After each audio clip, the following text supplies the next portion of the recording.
Un enorme placer estar una vez más con ustedes en este programa de Tenemos Historia. Hoy notarán que no está la presencia y la introducción habitual de Emilio Perina, nos tuvo que abandonar por uno de sus compromisos funcionarios, pero bueno, hoy trataré de estar a la altura de las circunstancias y sobre todo voy a estar muy ayudado porque contamos con la presencia magistral, diría yo, del doctor César Vidal, doctor en teología, doctor en derecho, doctor en filosofía, no. Y en historia.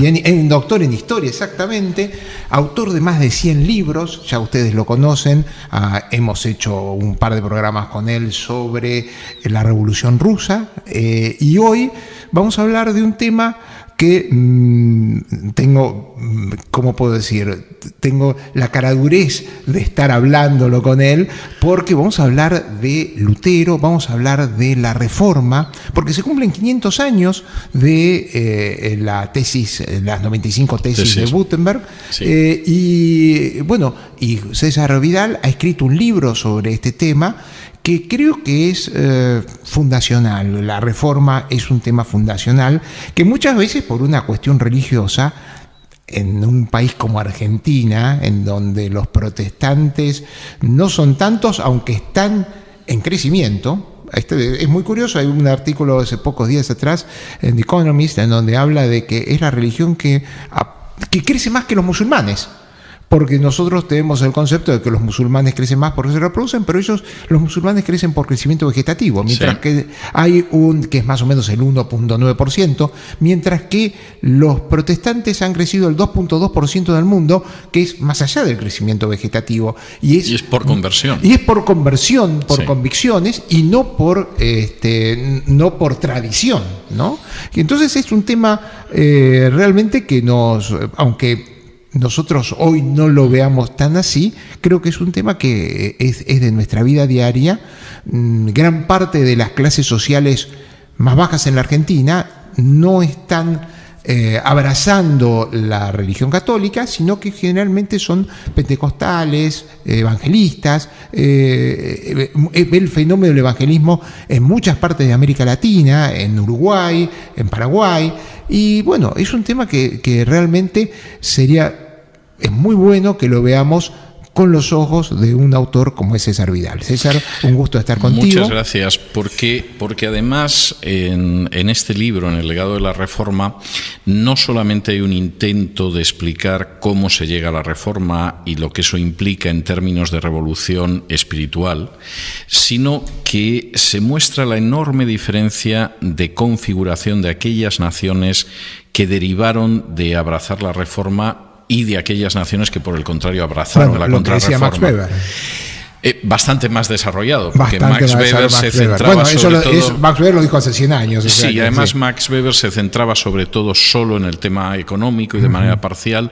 Yo creo que el legado de la Reforma va mucho más allá y toca la educación, y toca la política, y toca la sociología, y toca la consideración de la mujer. Son muchos más aspectos, ¿no?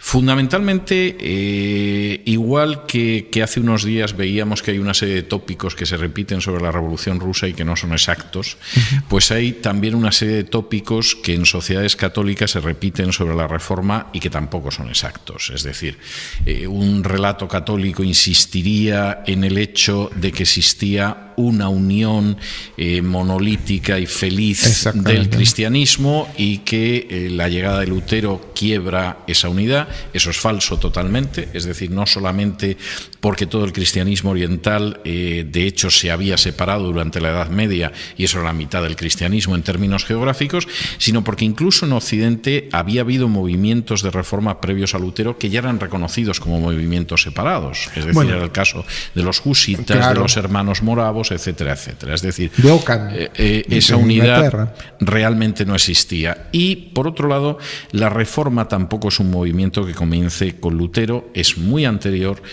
y va a ser también paralelo y posterior a Lutero. Es decir, Lutero no es el elemento a partir del cual surge la Reforma. Lutero es el inicio de la Reforma en Alemania, que se va a producir en paralelo en otros países y no siempre con una orientación similar a la de Lutero, aunque sí tenga tres elementos que son comunes a todos los movimientos reformados, que es la idea de la sola escritura, es decir, solo la Biblia es la regla de fe y de conducta, no la tradición ni el magisterio eclesial, la idea de solo Cristo, es decir, solamente Cristo es mediador entre Dios y los hombres, no las vírgenes, todos los santos, ángeles, etcétera, que se han ido acumulando a lo largo de la Edad Media, y la idea de la sola gracia en el sentido de que la salvación no es un producto de los méritos humanos, ni se puede comprar, como sucedía con el tráfico de indulgencias, sino que la salvación es un regalo que Dios le hace al hombre en la cruz, cuando Jesús muere pagando por los pecados de la humanidad, y el ser humano eso lo puede aceptar a través de la fe o lo puede rechazar. Lo que no lo puedes ni merecer, ni comprar, ni adquirir, ¿no? Y esas son los tres elementos centrales de la Reforma en cualquiera de sus manifestaciones. Has dicho mucho en pocos minutos, vamos a tener que analizarlos. Vamos un corte, solamente les recuerdo que este programa se está grabando y lo van a poder ver en la página de Facebook de Olmo Ediciones y en YouTube. Vamos un corte y volvemos en unos minutos hablando con César Vidal de la Reforma. Volvemos una vez más al programa Tenemos Historia. Como les recuerdo, hoy estamos junto a César Vidal hablando de un tema que es histórico, es religioso, es de todos los días, aunque no lo querramos ver de esta forma, que es justamente la Reforma. Y en esta introducción que César nos hizo tan sintéticamente en el bloque anterior, la verdad que hay muchísimo para cortar y es lo que vamos a tratar de desarrollar a lo largo de este tiempo. Tú hablabas, y es justamente las tres bases del protestantismo. Sí, los tres pilares. Es una sola Biblia, ¿no? Que justamente se llega a esta sola Biblia gracias a la imprenta. Es decir, el protestantismo es una consecuencia también de la tecnología. Se vale de la tecnología. Se vale de la tecnología, gracias a que cada cual tiene su Biblia, cada cual la puede interpretar. Bueno, eso se considera que además es un derecho que, por supuesto, no estaba dispuesto a reconocer la Iglesia Católica. Es decir, el hecho del libre examen en contra de lo que sostiene la apologética católica no es que cada cual interpreta la Biblia como quiere, no, es que cada cual tiene la libertad para acercarse al texto de la Biblia que había quedado secuestrado por la jerarquía durante más de un milenio. Es decir, los tres pilares de la Reforma en realidad son tres pilares que se podrían formular como devolved la Biblia al pueblo, devolved Cristo al pueblo, devolved la salvación al pueblo. Y en el caso de la Biblia eso tiene una consecuencia cultural inmensa, tiene varias, pero la primera es que por primera vez en la historia, desde los primeros siglos, por un espacio de más de un milenio, la Biblia es traducida al lenguaje normal. Que lo hace Lutero cuando está... Que lo hace Lutero cuando está en el castillo de Warburg. Claro, después de haberse enfrentado... al emperador en Al emperador, bueno, sí. Pero fue un acto bastante indulgente porque Carlos V lo llama a declarar, lo escucha, porque en otro momento podría, ya estaba, bueno, no lo habían declarado hereje, lo declararon después hereje, pero podría haberlo no escuchado, podría haber no estado atento. Lo que pasa es que había una presión política, eso también es importante, una política de la baja nobleza más que nada, porque la alta nobleza tenía tierras propias, etcétera. La baja nobleza era la que quería morder un poquito de las tierras de la Iglesia. Y ellos son los que lo influyen sobre Carlos V, y Carlos V lo escucha a Lutero, pero no queda convencido. Y después de eso, para recordar a la audiencia, es secuestrado por un duque de Sajonia. Sí, ahí es llevado al castillo de Warburg y ahí es donde él empieza a traducir la Biblia. Pero claro, esa que es la historia de la traducción de la Biblia al alemán tiene paralelos menos conocidos extraordinarios. Por ejemplo, hay un español que se llama Francisco de Encinas que traduce por primera vez del texto griego del Nuevo Testamento la primera traducción al español. Y eso le lleva a ser detenido en Flandes y salvarse de la hoguera por muy poco, porque consigue evadirse de la prisión. Bueno, que eso es un pequeño detalle, pero es interesante, porque él va a la versión griega, porque lo que Claro. generalmente se conocía era la versión latina, la Vulgata, Sí, pero la que versión tiene latina era algunas una traducción y de que tiene, traducción. claro, y Claro. que tiene algunas variaciones que suscitaron problemas teológicos. Bueno, vos fundamentalmente doctor en lo que teología. pasa es que la Vulgata es una traducción de ese griego al latín que conocían los clérigos y los estudiantes, pero poco más. La Reforma lo que hace es ir al texto original en hebreo y en griego. Claro, Encinas traduce de ahí, William Tyndale en Inglaterra traduce también del griego al inglés, lo que va a significar que acabe en la hoguera, y es algo que se va multiplicando a lo largo de todo el continente europeo. Pero hay otro elemento que no es tan espiritual y que sin embargo tiene una relevancia enorme y que está vinculado con volver a la Biblia, y es el elemento de la educación. Exactamente. Es decir, uno puede ser católico, analfabeto y llegar a santo. San Martín de Porres. No es que se recomiende ser analfabeto Nada para más que el llegar a patrón santo. de Buenos Aires. Exactamente. No, San Martín de Tours es el patrón de Buenos Aires. No, San perdón. Martín de Porres es un santo Sí. peruano. Entonces, no es que se recomiende ser analfabeto para llegar a los altares, pero se puede llegar. Bueno, la gran iconografía cristiana, Claro. que también es un tema de discusión con los Sí, protestantes, sí, sí, sí. la gran iconografía cristiana es una forma de transmitir el mensaje de Cristo a través Sí, de imágenes fuera. que lo usan. Se usa a todo lo largo de la historia, la iconografía la usa Napoleón, la usa la Revolución Sí, Rusa con sí. sus pósters, etcétera, pero el que funda la iconografía como forma de transmisión a la gente que es iletrada es justamente el cristianismo. Sí, ahora es curioso que eso se produce después de que el cristianismo tiene su gran inyección de paganismo en el siglo IV. Claro. La reforma, que significa volver al inicio, tiene un impacto en la educación por una sencilla razón. Porque se puede ser católico, analfabeto y santo, pero no se puede ser protestante y analfabeto. Porque Claro. es una religión que necesita estudiar la Biblia. Y eso hace que en el año 1536 se abra la primera escuela pública, obligatoria y gratuita de la historia universal. Y se abre en la protestante Ginebra. Y en 1547, cuando se impulsa la confesión de fe escocesa, que es una confesión protestante y que por supuesto de trata Knox. de temas teológicos, al mismo tiempo en esa confesión se establece que en los medios rurales hay que abrir escuelas y en los medios urbanos hay que abrir universidades. Eso tiene una consecuencia terrible y me vas a permitir que trace un paralelo porque es muy importante en este continente. Cuando los peregrinos del Mayflower vienen a mediados del siglo XVII al continente americano, a las Indias Occidentales, a lo que ahora es Estados The Unidos. Founding Fathers, los padres Exactamente, fundadores. los peregrinos. Bueno, Los esos Pilgrim peregrinos del Mayflower, que son protestantes, son puritanos, entre los hombres el índice de alfabetización es de un 80%. Claro, muchísimo. Entre las mujeres es un 70%, a mediados del siglo XVII. Muchísimo. Cuando Hispanoamérica se sacude el yugo imperial español a inicios del siglo XIX, la tasa media de alfabetización de Hispanoamérica es inferior al 10%. No porque los españoles los trataran mal, era la misma tasa de analfabetismo Que había en España. existía en España. Claro. Y curiosamente, mientras que el protestantismo dicta ya las primeras leyes de instrucción pública a inicios del siglo XVI, nosotros vamos a tener que esperar hasta muy avanzado el siglo XIX, y en la mayoría de los países, cuando surgen esas primeras leyes educativas, son leyes educativas que encuentran una reacción muy fuerte en contra de la Iglesia Católica, porque temen que efectivamente la educación se les escape de las manos y con ello quién va a regir esa sociedad, etcétera, etcétera. Claro, todavía en Hispanoamérica hay países donde tú te encuentras con tasas de analfabetismo de un 5, de un 6, de un 10 y hasta de un 14. Y ahí la reforma marca una enorme diferencia en el terreno de la educación.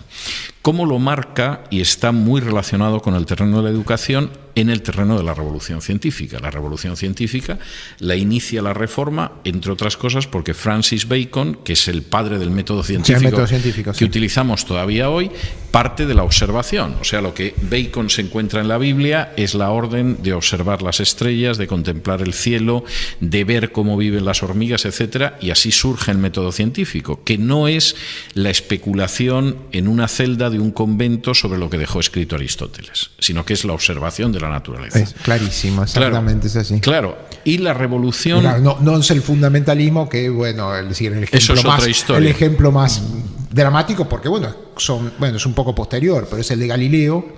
Bueno, Galileo, el tema del Galileo evidentemente se encuentra con que la Inquisición lo encierra, tiene que... Bueno, es terrible porque evidentemente hay científicos en países católicos que al final acaban en la cárcel, en el exilio o en el silencio. Es decir, mientras se produce una revolución científica, que por ejemplo ha sido muy estudiada por Thomas Kuhn y que es parida directamente por la Reforma, en el mundo católico los intentos son abortados. Es decir, Galileo acaba condenado a no escribir en una celda de la Inquisición, Descartes se marcha a la protestante Escandinavia porque sus libros han sido colocados en el índice de libros prohibidos, y él, que sería más o menos formalmente católico, sin embargo encuentra la libertad de investigación científica en el norte protestante, y Pascal es un personaje que es considerado un hereje en Francia. Y esa es la realidad. Entonces, incluso se produce el caso terrible de que en España, y por supuesto eso significa las Indias, es decir, esta parte del mundo, el método de Francis Bacon y los libros de Newton están prohibidos todavía a inicios del siglo XIX porque son herejes. Bueno, en España Servet, Miguel de Servet, que tiene que huir. Lo que pasa es que lo termina matando los calvinistas. Lo acaba matando el Consejo de Ginebra. Bueno, vamos a un corte y como ven esto es un tema muy interesante, las consecuencias de la reforma de la que estamos cumpliendo 500 años de las tesis de Lutero.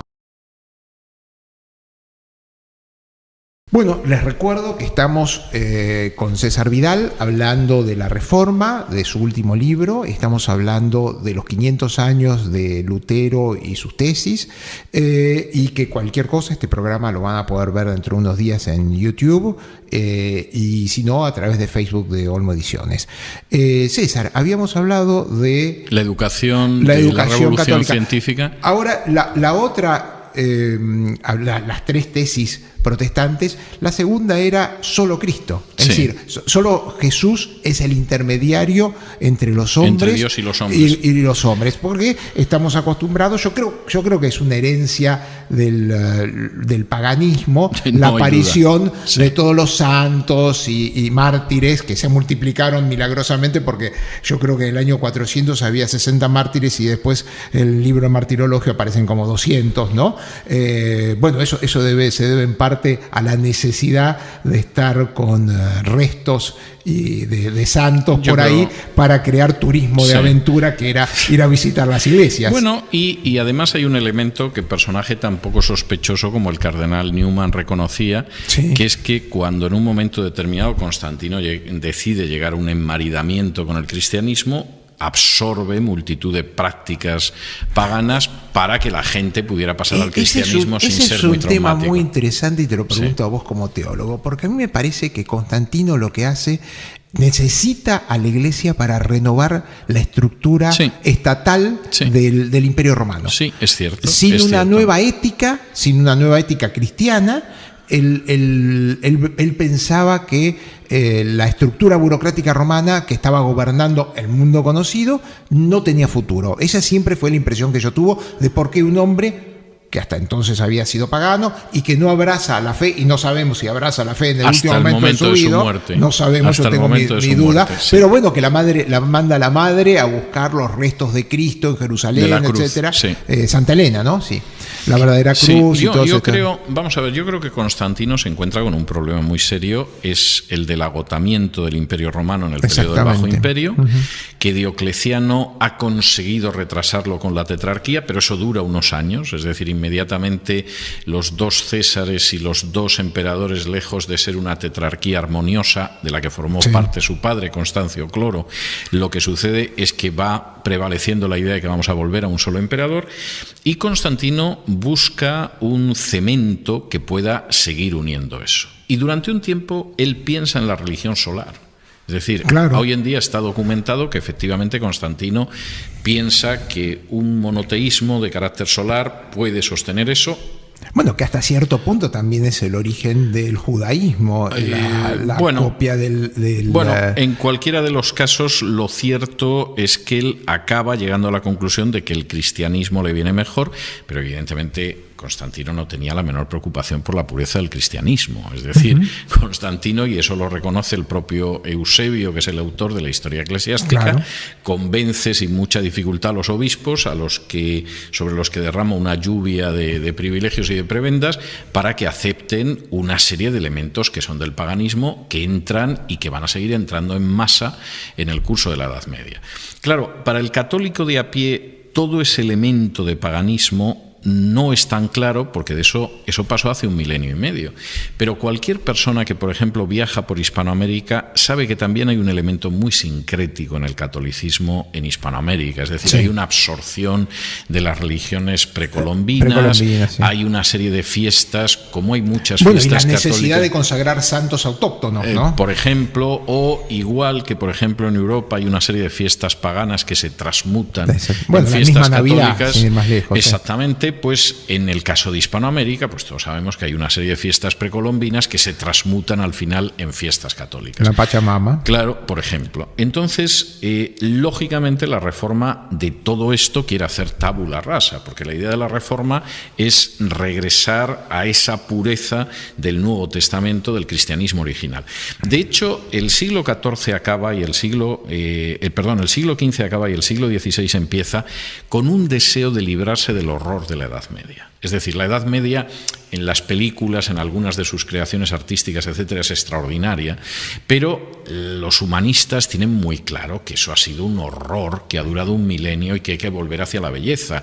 Y si el retroceso hacia atrás de la belleza es buscar a Grecia y Roma y lo que surge es el Renacimiento, porque no surge Grecia y Roma, pero seguramente en algunos aspectos surge algo mayor, en el caso del teólogo es volver a la pureza del Nuevo Testamento y hacer tabla rasa. Y ahí Lutero se ve precedido por personajes como Erasmo. Tú mencionabas antes el episodio de Carlos V.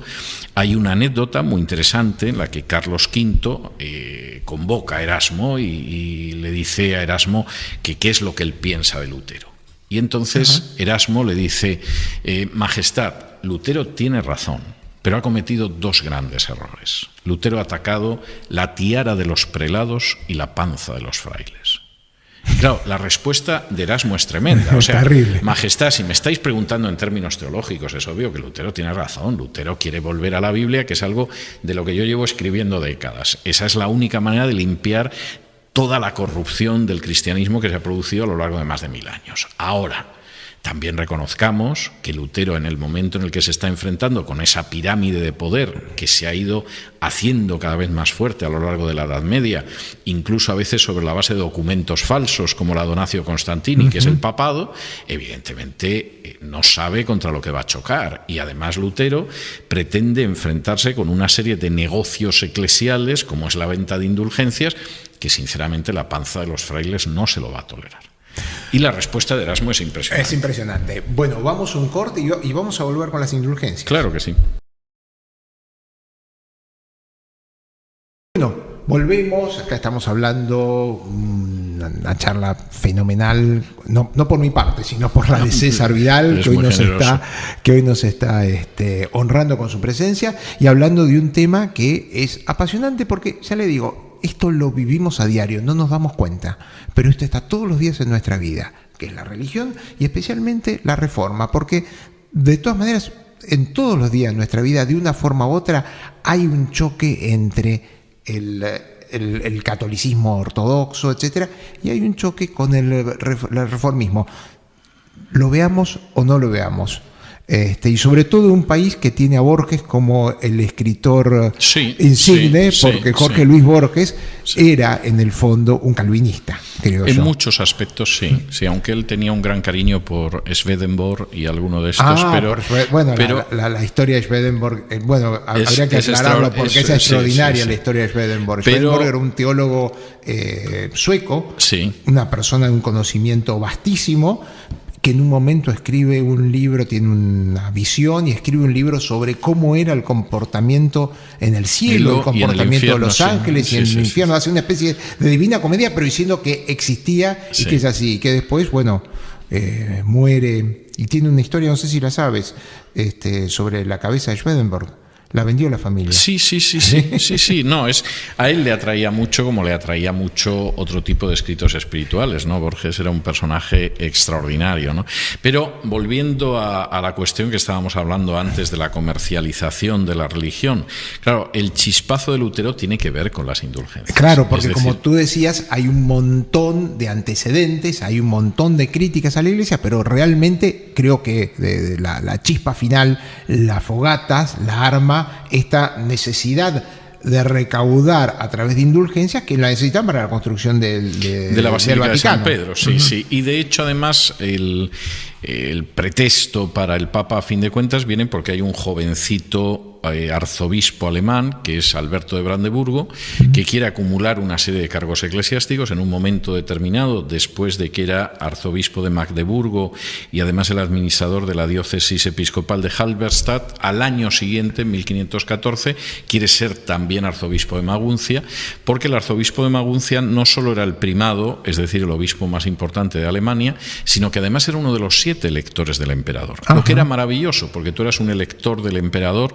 y eso significaba que los candidatos a emperador te inundaban con sobornos. Sí. De hecho, Carlos V consigue convertirse, Carlos I de España consigue convertirse en Carlos V de Alemania, porque tiene los metales preciosos de las Indias. Sí. Y Alberto se encuentra con un problema, que es el hecho de que no puede acumular todos los cargos eclesiásticos, pero el Papa está dispuesto a darle una dispensa para acumular todos los cargos que ambiciona a cambio de 24.000 ducados que piensa destinar a la construcción de la Basílica de San Pedro en Roma, que sigue siendo la iglesia más grande de la cristiandad. Y como esa era una cifra absolutamente fabulosa, extraordinaria en la época, y Alberto de Brandeburgo no tiene dinero, el Papa, que es muy comprensivo, le dice, bueno, no solo te doy la dispensa y fijo la cantidad, sino que además hay un mecanismo que te va a permitir esto, que es la venta de indulgencias. Y efectivamente en esa venta de indulgencias yo me quedo con la mitad para construir San Pedro. Los Figuer, que van a adelantar la cantidad, porque yo la quiero cash, no quiero esperar a que vendas las indulgencias y me lo des, lo quiero ahora. Los Figuer se van a llevar una pequeña comisión como prestamistas. El emperador de Alemania... Figuer es una familia, todavía son banqueros. No, se arruinaron hace bastante tiempo. No sé si luego hay una rama de la familia que haya seguido. Yo tengo entendido que ellos siguieron, los Figuer le prestaban a Carlos V, etcétera. Fueron los grandes prestamistas. Que fue a la bancarrota. Fue a la bancarrota, pero después siguieron. Después tengo entendido que siguieron. Y yo tengo la sensación de que desaparecen en ese momento, pero puede que tengas razón. En cualquier caso, ellos se llevaban su comisión, el emperador de Alemania se lleva su comisión, y además esto era maravilloso, porque tú comprabas la bula de indulgencias y no solamente reducías drásticamente los días de padecimiento en el purgatorio, sino que podías comprarla vicariamente. Es decir, que yo podía comprar la bula de indulgencias para mi tía Gertrudis, que ya estaba sufriendo en el purgatorio. Claro, este era el negocio perfecto, es decir, todo el mundo salía beneficiado, hasta el pueblo llano que podía sacar al tío Hans del purgatorio. ¿Cuál es el problema? Que en un momento determinado a Lutero, que es un sacerdote y es un monje agustino, le empiezan a llegar penitentes que le dicen, pues mire usted, yo sacaría a la tía Gertrudis del purgatorio, pero entonces no sé si vamos a comer. O yo sacaría al tío Hans, pero ¿con qué se calzan mis hijos?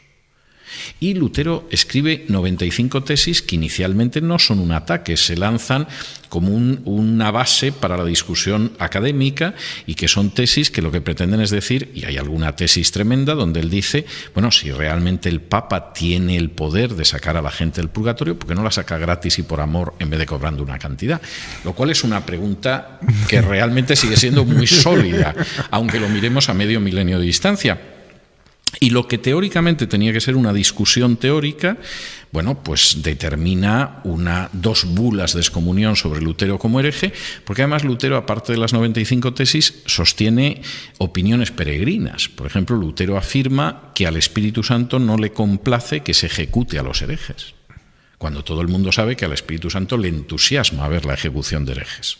Entonces, ese es bueno, eso siguió discutido porque claro, algunos protestantes incurrieron en ejecuciones. Pero el único caso, que es el caso de Servet, quien lo decide finalmente es el Consejo de Ginebra en contra de la opinión de Calvino. Es decir, Calvino interviene solamente como perito a petición del Consejo de Ginebra y él es contrario a la ejecución. Y había escrito en ese mismo sentido.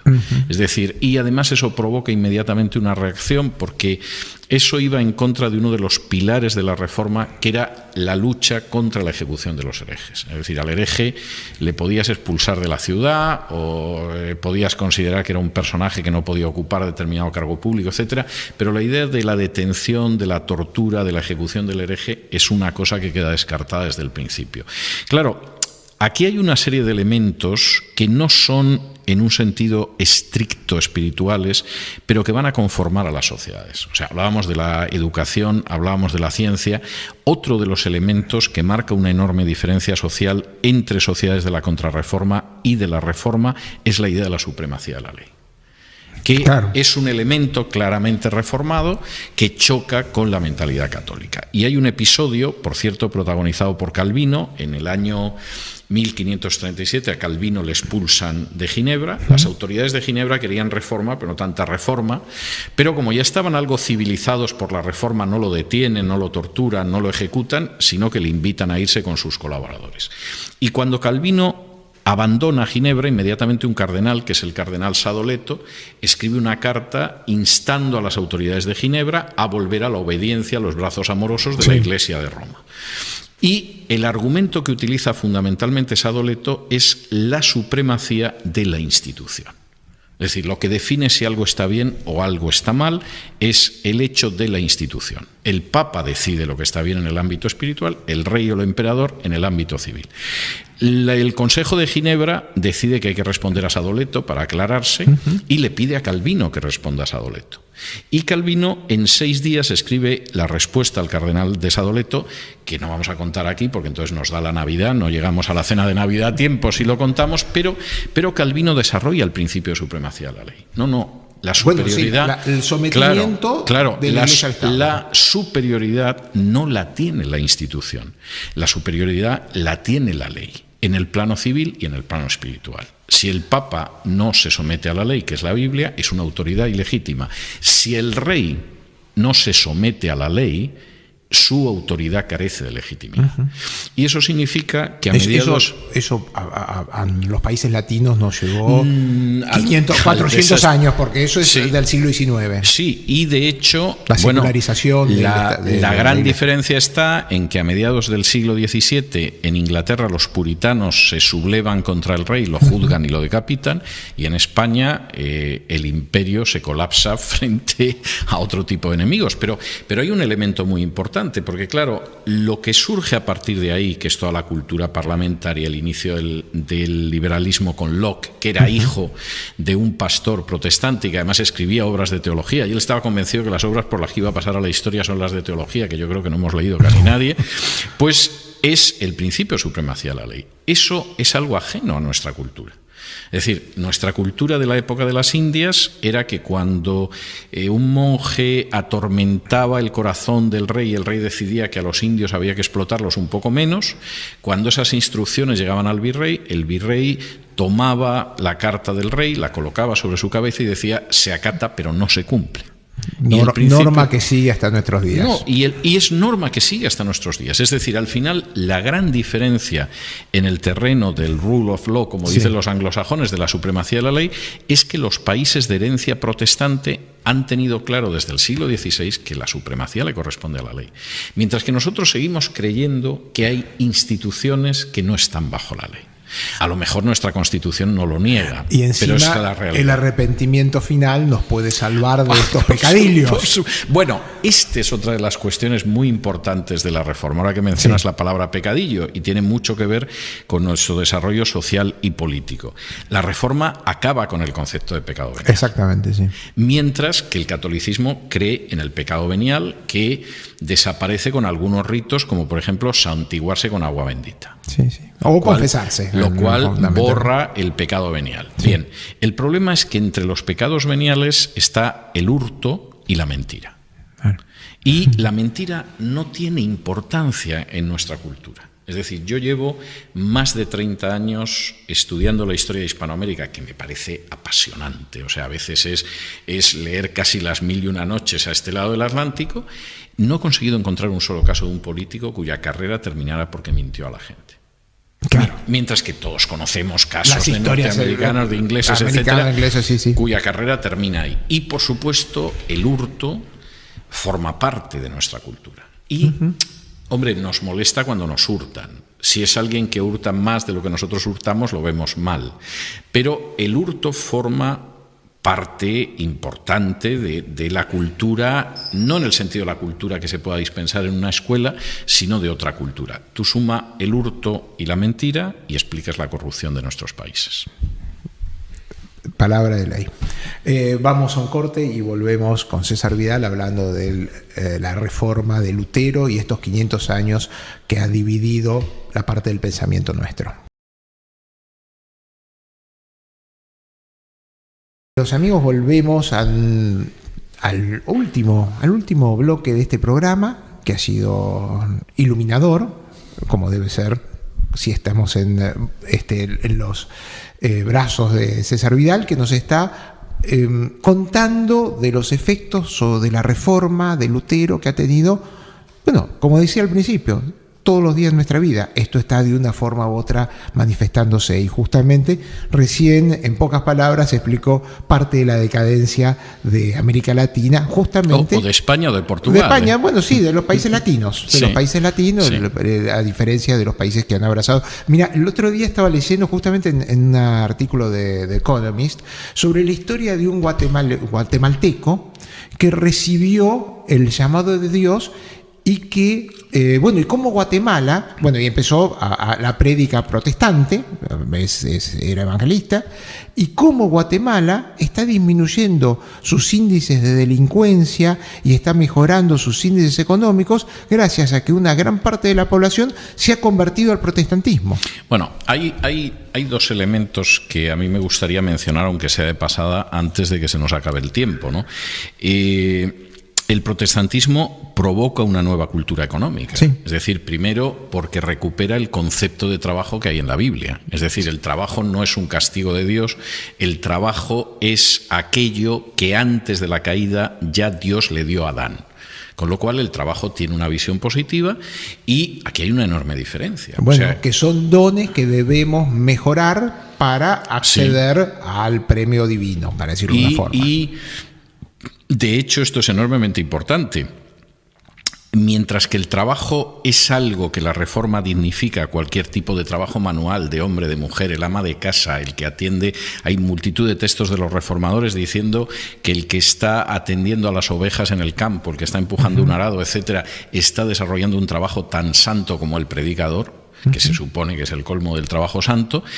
Hay que tener en cuenta que en esta parte del mundo, en 1783, es decir, a muy poquitos años de la emancipación de Hispanoamérica, el rey Carlos III tiene que emitir una real pragmática para convencer a los españoles de ambos hemisferios, es decir, a los que estaban en la península ibérica y a los que estaban en las Indias, de que el trabajo no es deshonroso legalmente. Los nobles españoles no trabajaban. Por supuesto. Se dedicaban a la guerra, pero no trabajaban. Por supuesto. Y uno de los grandes problemas del proceso de Colón en 1500, y yo estuve releyendo las actas de las denuncias que presentan contra Colón, el argumento de todos los españoles en el que coinciden todo, luego hay algunas cosas en las que difieren, pero en el que coinciden todos, es que ellos no han venido a las Indias a trabajar. Porque para quedarse trabajando ya se habían quedado en España. Bien, esa mentalidad de trabajo, que hasta finales del siglo XVIII legalmente es infamante, es totalmente distinta a la visión protestante, igual que la visión de las finanzas, con lo cual no debería extrañarnos el gusto que a veces sentimos ante la idea de una existencia subsidiada o de una existencia en la que no haya que trabajar o en la que hay un político de turno que nos libra de la maldición del trabajo, porque eso forma parte de nuestro ADN cultural. Y hay otro aspecto que a mí me parece enormemente importante y que ha pesado de una manera muy negativa en los países de la Contrarreforma, España y las naciones hermanas de Hispanoamérica, que es la idea que contrapone el protestantismo, que es pesimista en cuanto a lo que es el ser humano y por lo tanto divide el poder. La predeterminación. Bueno, realmente es pesimista porque considera que el ser humano tiende hacia el mal. Sí. Y por lo tanto, de ahí arranca el principio de que hay que dividir los poderes, porque si tú permites que un ser humano concentre el poder en sus manos, acabamos siempre en la tiranía. El Lord Acton y el poder absoluto corrompe absolutamente. Y, por supuesto, el sistema norteamericano de frenos y contrapesos, o la división de poderes británica, etcétera. Yo miraba hace cosa de un año, estaba repasando la correspondencia de los padres fundadores en Estados Unidos. Lo primero que te llama la atención es la profusión con la que citan la Biblia. O sea, la Biblia la conocía muy bien. Y otra cosa que me llamaba mucho la atención es que uno de los textos que más mencionan es un texto del profeta Jeremías que dice que el corazón del hombre es engañoso. Es decir, el hombre tiene un corazón que tiende a engañar al prójimo y a engañarse a él. Y la conclusión a la que ellos llegan es que el poder tiene que estar dividido y limitado, porque como queden unas solas manos, estamos fritos. O sea, acabamos en el despotismo y en la tiranía. ¿Qué sucede en la zona de la Contrarreforma? Mi España de origen y mis amadísimas hermanas de Hispanoamérica, que creemos en el Salvador providencial. Aún en la política. Es decir, nosotros no creemos que la concentración de poder acaba llevando a la tiranía. Nosotros tenemos una tristísima historia en la que el personaje se llama Hugo Chávez, o Fidel Castro, o Augusto Pinochet, o Porfirio Díaz, o Juan Domingo Perón, o Francisco Franco. En fin, podríamos multiplicar los ejemplos, pero creemos en el hombre providencial. Y ese es un sentimiento totalmente ajeno, no solo ajeno, visto como enormemente peligroso en aquellas naciones que en un momento determinado abrazan la reforma. Claro, cuando uno suma todo esto, es decir, es una cultura del trabajo distinta, es una cultura financiera distinta, es una cultura que apuesta por la educación en el siglo XVI, es una cultura que cree en el desarrollo científico, es una cultura que cree en la supremacía de la ley y es una cultura que huye como si fuera de la peste del hombre providencial. El resultado al final es distinto. Claro, cuando uno estudia la historia del sur de Europa y del centro y del sur de América, contempla periódicamente cómo hay grandes esfuerzos de reconstrucción nacional que son emocionantes. Pero lo que siempre nos falta es el cimiento. Y el edificio lo levantamos y el edificio al final se nos cae, porque cuando vamos por el piso tercero o cuarto, como no hay un cimiento, eso se nos desploma. Y es nuestra triste historia, porque yo soy de los que no cree que España es la madre patria de América Latina. Eso me parece falso. Yo creo que España es una hermana de otras naciones hermanas que son las de Hispanoamérica, y la madre es la España de la Contrarreforma. Y esa España de la Contrarreforma, bueno, en España el imperio, que es la madre, es la que ha hecho que las hijas, que son España, en buena medida Portugal y por supuesto las naciones hispanoamericanas, pues hayamos recibido un ADN que nos impide al final construir instituciones que son sólidas, una prosperidad económica que sea acentuada, una educación extendida, etcétera, etcétera, etcétera, cuando tenemos un material sobrado para hacerlo. Pero finalmente eso es como intentar transportar el agua en un cesto. Desgraciadamente el agua se nos marcha a través de las junturas de la paja del cesto. Bueno, con lo cual verás que el tema de la reforma va más allá de la cuestión meramente religiosa. Yo lo veo así. Yo tengo cierta vocación protestante, a pesar de mis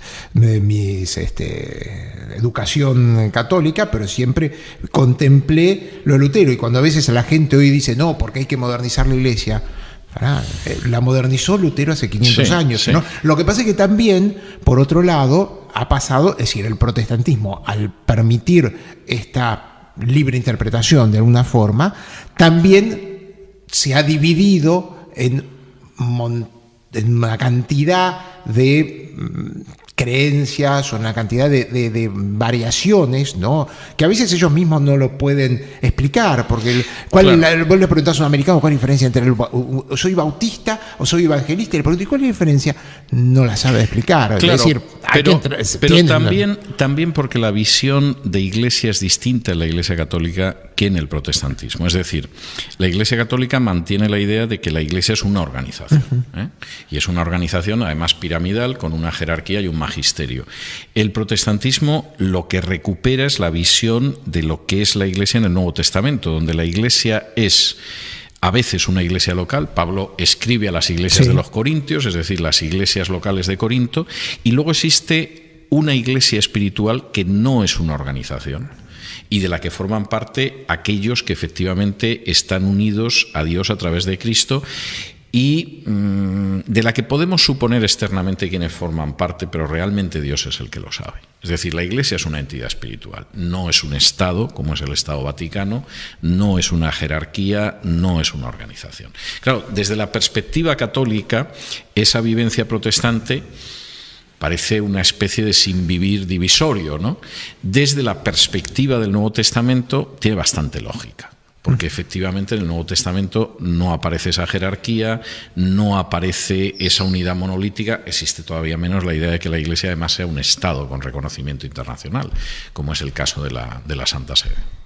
Bueno, esto es un tema apasionante, como les dije. Yo lo he pasado muy bien hablando contigo. Y como les dije, esto es un tema de todos los días, esto es un tema que de una forma u otra influye en nuestra vida diaria, y que merece que lo estudiemos y lo consideremos más allá de la prédica o más allá de la introyección de los pensamientos que nos han inculcado desde chico, que es cierto tipo de barbaridad. Bueno, los mismos protestantes con los anabaptistas planteaban esta diferencia. Eran protestantes también, los anabaptistas. Bueno, pero planteaban esta diferencia, que uno tenía que elegir el ser bautizado, no el bautismo impuesto por los padres. Exacto. Que también eso le trajo una serie de divisiones. Bueno, pero el tema ha sido espléndidamente explicado por César Vidal.